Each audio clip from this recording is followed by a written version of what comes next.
오늘도 이 아침에 기도의 자리로 나오신 모든 성도님들을 환영하고 축복합니다. 오늘 우리에게 주신 하나님의 말씀은 역대상 2장 1절부터 55절까지의 말씀입니다. 이스라엘의 아들은 이러하니 르우벤과 시므온과 레위와 유다와 이사갈과 스불론과 단과 요셉과 베냐민과 납달리와 갓과 아셀이더라. 유다의 아들은 에르와 오난과 셀라니, 이 세 사람은 가나안 사람 수아의 딸이 유다에게 낳아준 자요. 유다의 맏아들 에르는 여호와 보시기에 악하였으므로 여호와께서 죽이셨고, 유다의 며느리 다말이 유다에게 베레스와 세라를 낳아주었으니 유다의 아들이 모두 5이더라. 베레스의 아들은 헤스론과 하물이요, 세라의 아들은 시므리와 에단과 헤만과 갈골과 다라니, 모두 5사람이요. 갈미의 아들은 아가리니, 그는 진멸시킬 물건을 범하여 이스라엘을 괴롭힌 자이며, 에단의 아들은 아사랴더라. 헤스론이 낳은 아들은 여라무엘과 람과 글루베라. 람은 암미나답을 낳고, 암미나답은 나손을 낳았으니, 나손은 유다 자손의 방백이며, 나손은 살마를 낳고, 살마는 보아스를 낳고, 보아스는 오벳을 낳고, 오벳은 이세를 낳고, 이세는 맏아들 엘리압과 둘째로 아비나답과 셋째로 시므아와 넷째로 느다네엘과 다섯째로 랏대와 여섯째로 오셈과 일곱째로 다윗을 낳았으며, 그들의 자매는 수르야와 아비가일이라. 수르야의 아들은 아비세와 요압과 아사엘 삼형제요. 아비가일은 아마사를 낳았으니 아마사의 아버지는 이스마엘 사람 예델이었더라. 헤스론의 아들 갈렙이 그의 아내 아수바와 여리오색에서 아들을 낳았으니 그가 낳은 아들은 예셀과 소밥과 아르돈이며, 아수바가 죽은 후에 갈렙이 또 에브라스에게 장가 들었더니 에브라시 그에게 훌을 낳아 주었고, 훌은 우리를 낳았고 우리는 브살레를 낳았더라. 그 후에 헤스론이 60세의 길르앗의 아버지 마길의 딸에게 장가들어 동침하였더니 그가 스굽을 헤스론에게 낳아 주었으며, 스굽은 야일을 낳았고 야일은 길르앗 땅에서 23성읍을 가졌더니 그술과 아람이 야일의 성읍들과 그낫과 그에 딸린 성읍들 모두 60을 그에게서 빼앗았으며, 이들은 다 길르앗의 아버지 마길의 자손이었더라. 헤스론이 갈렙 에브라다에서 죽은 후에 그의 아내 아비아가 그로 말미암아 아스울을 낳았으니 아스울은 드고아의 아버지더라. 헤스론의 맏아들 여라무엘의 아들은 맏아들 람과 그 다음 브나와 오렌과 오셈과 아이야이며, 여라무엘이 다른 아내가 있었으니 이름은 아다라라. 그는 오남의 어머니더라. 여라무엘의 맏아들 람의 아들은 마아스와 야민과 에게리요. 오남의 아들들은 삼메와 야다요. 삼메의 아들은 나답과 아비술이며, 아비술의 아내의 이름은 아비하일이라. 아비하일이 아반과 몰릿을 그에게 낳아주었으며, 나답의 아들들은 셀렛과 암바임이라. 셀렛은 아들이 없이 죽었고, 암바임의 아들은 이시요. 이시의 아들은 세산이요. 세산의 아들은 알레요. 삼메의 아우 야다의 아들들은 예델과 요나단이라.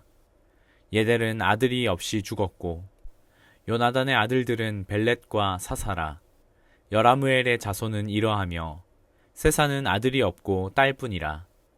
그에게 야르하라 하는 애굽 종이 있었으므로 세산이 딸을 그 종 야르하에게 주어 아내를 삼게 하였더니 그가 그로 말미암아 앗대를 낳고, 앗대는 나단을 낳고, 나단은 사밧을 낳고, 사밧은 에브라를 낳고, 에브랄은 오벳을 낳고, 오벳은 예후를 낳고, 예후는 아사랴를 낳고, 아사랴는 헬레스를 낳고, 헬레스는 엘르아사를 낳고, 엘르아사는 시스메를 낳고, 시스메는 살룸을 낳고, 살룸은 여가메를 낳고, 여가마는 엘리사마를 낳았더라.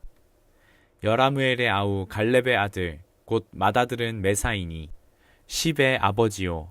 그 아들은 마레사니, 헤브론의 아버지이며 헤브론의 아들들은 고라와 답부야와 레겜과 세마라.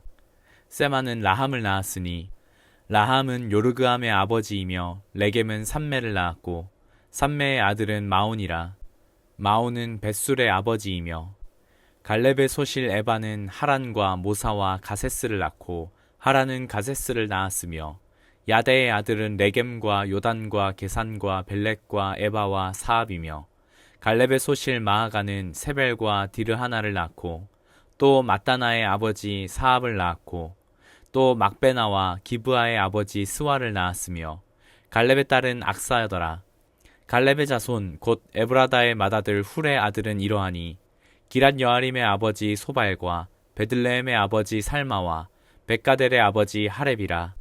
기랏 여아림의 아버지 소발의 자손은 하로에와 문우훗 사람의 절반이니 기럇 여아림의 족속들은 이델 종족과 붓 종족과 수맛 종족과 미스라 종족이라.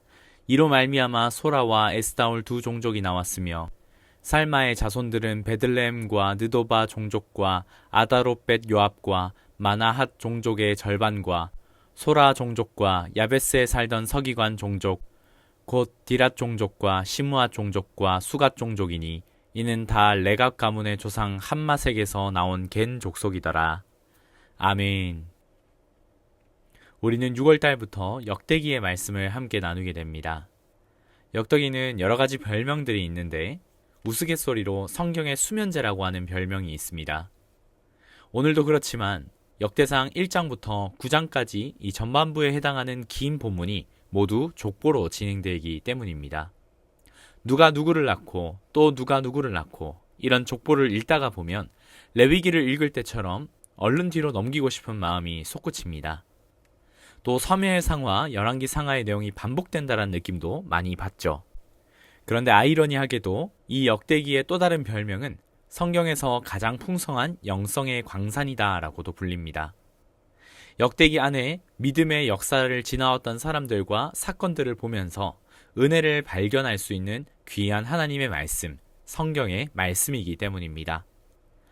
역대기의 말씀을 읽어가면서 우리가 염두에 두어야 할 것이 있는데요. 그것은 먼저 이 역대기를 처음 읽는 사람들을 염두에 두는 것입니다.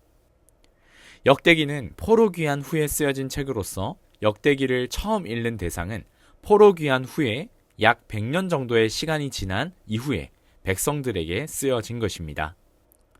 왜 역대기의 말씀이 쓰여지게 된 것일까요?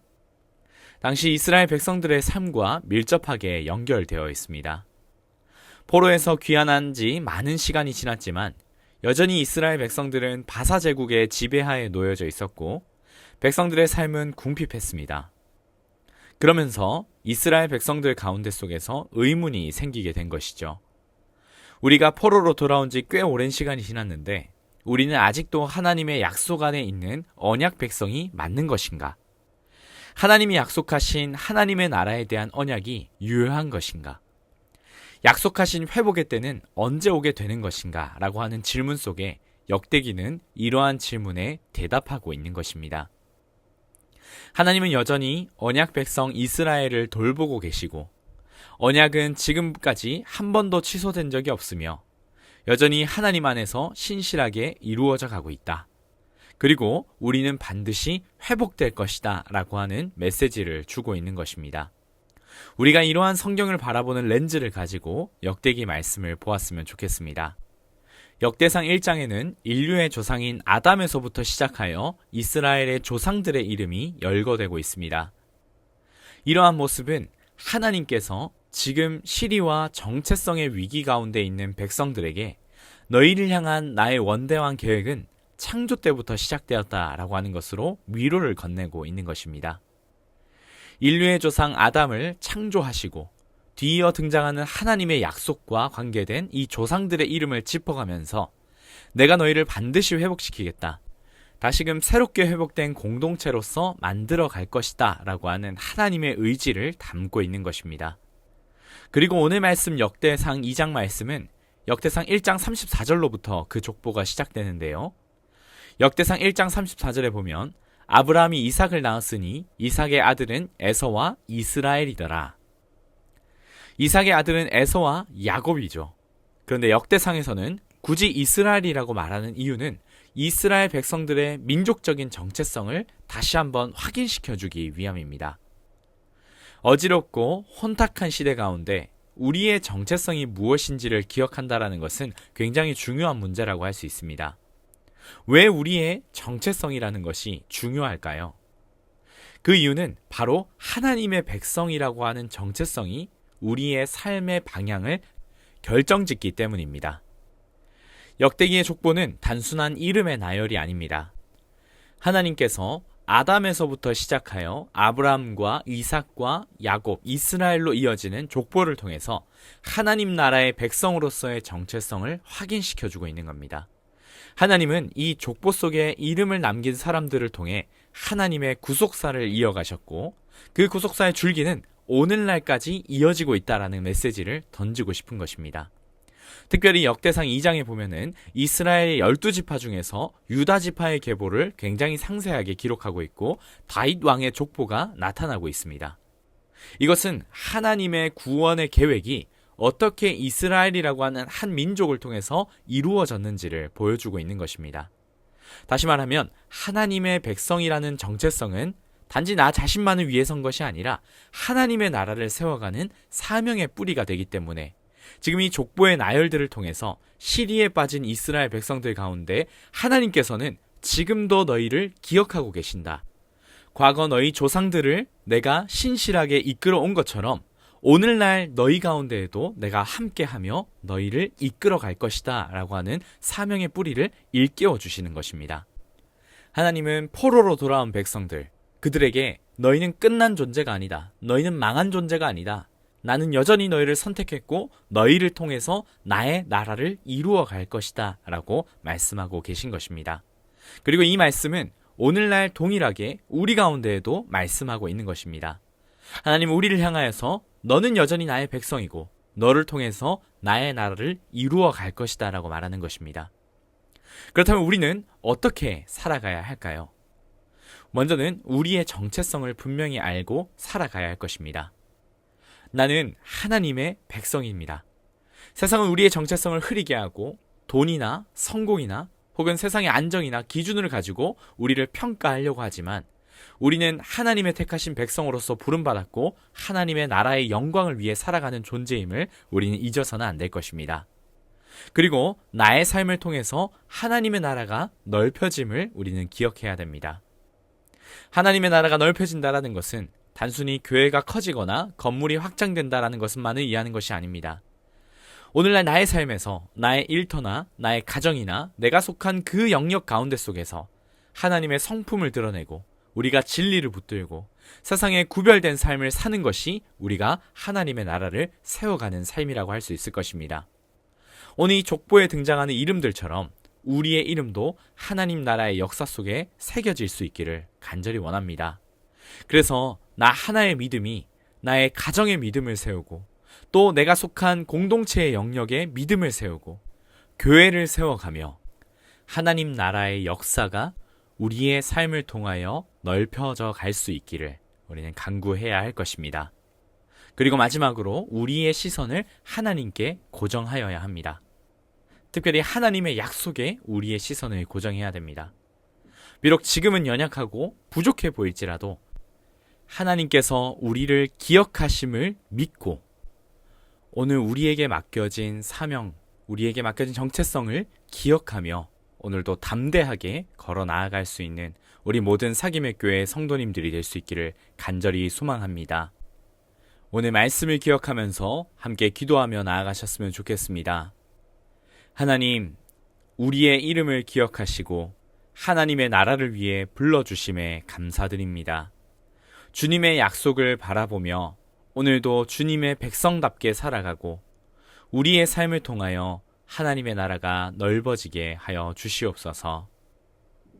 그리고 우리 개인의 기도 제목을 놓고 우리의 가정과 다음 세대의 자녀들, 청년들을 위해 기도해 주십시오. 또한 우리 사김의 교회가 계속해서 하나님이 기뻐하시는 교회로 세워질 수 있도록 기도해 주시기를 바랍니다. 마지막으로 나라와 민족과 온 열방에 하나님의 나라가 세워지기를 한 마음과 한 뜻으로 기도하며 나아가시겠습니다. 함께 기도하겠습니다.